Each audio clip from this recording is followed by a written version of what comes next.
So the UEFA Champions League starts this week. Let's get into this farce and fiasco. Hello, welcome to Tommy Ed's son. Hope you're well. If you like what I do here, don't forget to like and share the video. Subscribe to the channel, hit the notifications bell for future videos. So this week starts the new look to the UEFA Champions League. Next week it's the Europa League, and I think the week after it's the Conference League that's starting for real in the same kind of format.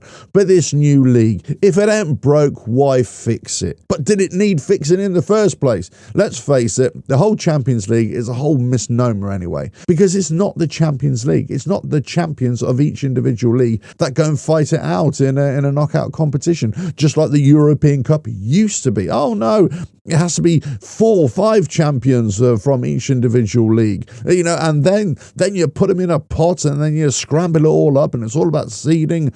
It all comes a bit of a nonsense. But this year they've done away with the group stages and they've got one big league. So you basically had 8 seeded teams, and they had this weird algorithm where they're all playing against the other teams in the league. And then what would happen is, once they finish their matches, the top 8 will go through to the round of 16. From 9 to 24th position, that's another 16 places. They would have a playoff, a 2-leg playoff. So another 8 teams, the winners of those playoffs, would go into the last 16 as well. So you've got 36 teams now as opposed to 32. And of course, you're going to get the big teams sometimes playing the smaller teams as well. And sometimes you're going to get 2 smaller teams playing. It's just, look, is it any real different to the group stages in terms that you'd have seeded teams in there and then you'd play the minnows as well from other leagues around Europe? Yeah, I suppose in that respect, it's no real difference. But as I say, why do you need to do this? And it does smack of extra revenue, just trying to get more clubs involved. And even in their promo, they weren't allowed to say Super League, were they? But it kind of is. It smacks of that. This is what UEFA were always planning to do, just to revamp everything and change it. And I say, look, am I ranting? Am I moaning about it? Yeah, because I've kind of gone off the boil for Champions League a little bit. Say one, because it's not champions against champions. Let's just say from the Premier League. Who have you got? You've had Man United, Man City, Liverpool, Arsenal, Chelsea, and Leicester, of course, that one-off year, who've gone on there. But even within those individual years, the top 4, they've been able to play in the Champions League. Only, I believe, when Liverpool won it and they didn't finish in the top 4, were they allowed to go into the Champions League the next season. So effectively, it was the top 5 from the Premier League that went in. Well, that's not champions, is it? Now, you could argue that every winning team of the individual league goes through as champions, and the champion of the Europa League, they get an automatic slot in there as well. I would buy that, no problem. But look, that's the best against the best. This is what we want, really. It's the best against the best, and this isn't the best. This is just a way of getting more teams in, more games. And look, you could argue, hey, this is what we want.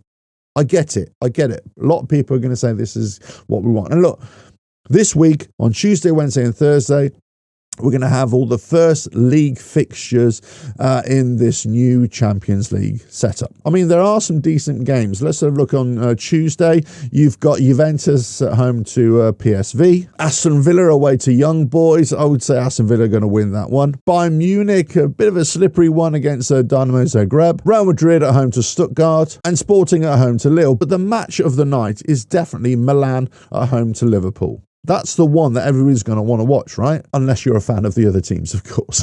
But that's the one you're going to watch. Milan against Liverpool. That's a revisiting of those 2 Champions League finals from a few years ago.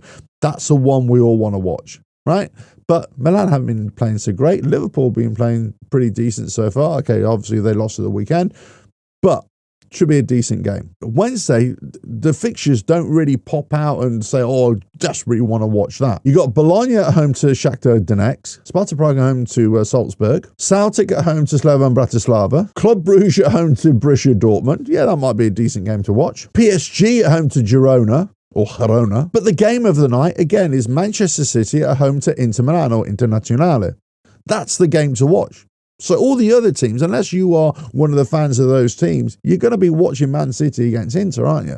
That's it. So it's one game that really pops out. And Thursday in the Champions League, again, equally kind of, well, disappointing in many ways. You've got Crvena Zvezda at home to Benfica. You've got Feyenoord at home to Bayer Leverkusen. That'd be a decent game, we've got, in all fairness. Atletico Madrid at home to RB Leipzig. Again, I'm not too sure with the way Madrid play, quite a dull way of playing at times. RB Leipzig, it really depends what game they bring. Yeah, I'm not too sure about that game. Brest at home to Sturm Graz, you know, and Monaco at home to Barcelona. Okay, that might be mildly entertaining, but let's face it, the game that most people are going to want to watch is Atalanta at home to Arsenal, just to see if Atalanta can continue in the way they were playing last season, and obviously Arsenal, the way they've started and the season they had last season, whether they can bring a show as well. But really, each night, it's only one game that you're really interested in from a neutral's perspective. Of course, if you're the fan of these other teams, you're going to be interested in that and only that. But from a neutral's point of view, you kind of think, eh. So I wonder what the whole change is for. I wonder what the point of this is for. And again, it's all about changing something for change's sake. It's about trying to get more teams in. It's about making it more appealing and more money flowing into it. And I think it's just a bit of a limp squid, really. And I just don't buy it. I just don't buy the whole seeding of this. I just don't buy the whole way it was done. I just think it's a bit naff. For me, I'm a bit of an old dog when it comes to these things. You know, I'd say if it's a Champions League, they have to be champions. That's what I want to see. I would much prefer this to be completely scrapped, get away from this Champions League, all this UEFA top four league that they've developed over the last few years, which is the most popular in the world, and I get it, and everybody gets enthusiastic about it. But I might be the lone voice here. I might be the one that you're all saying, God, he's a moaning twat. But at least if they did away with all this and just had champions in, then it would be a Champions League. I would even say this, right? If you wanted to have a Champions League, then you could take the champions of the leagues and the cups, wherever they are, one cup, let's say an FA Cup or, the Coppa Italia, whatever, they'd be champions. You could put them in a Champions League, and then you could have the other positions, let's say second, third, fourth, whatever, for a Europa League. And then you could have fifth and sixth, let's say, for a Conference League, whatever it is. I would buy that. I would completely buy that. But let's just say if you won a Coppa Italia, but you also won the league. Well, in normal terms, you would have the runners-up that would go into the European competition. Well, no, there would be none of that.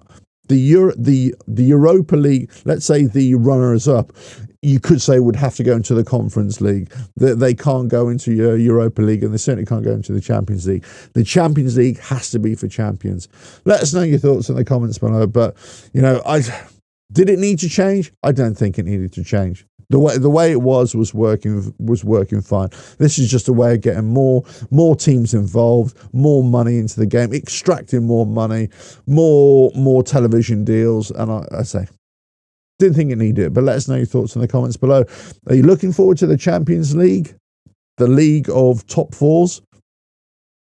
I kind of am and kind of aren't. I'll be much happier when it gets through this whole group stage or this league stage and you get to the knockout phase. That's when you're going to see what's what. Let us know your thoughts in the comments below. If you like what I do here, don't forget to like and share the video. Subscribe to the channel, hit the notifications bell for future videos. But the Champions League, the revamped Champions League, look, let's see how it does. Let's give it a go and see how it works out. And I'm sure, look, once we got used to it for a couple of years, we'll all be singing its praises again. But for me, I still stand by Champions League should be for champions alone. Catch you again. Bye now.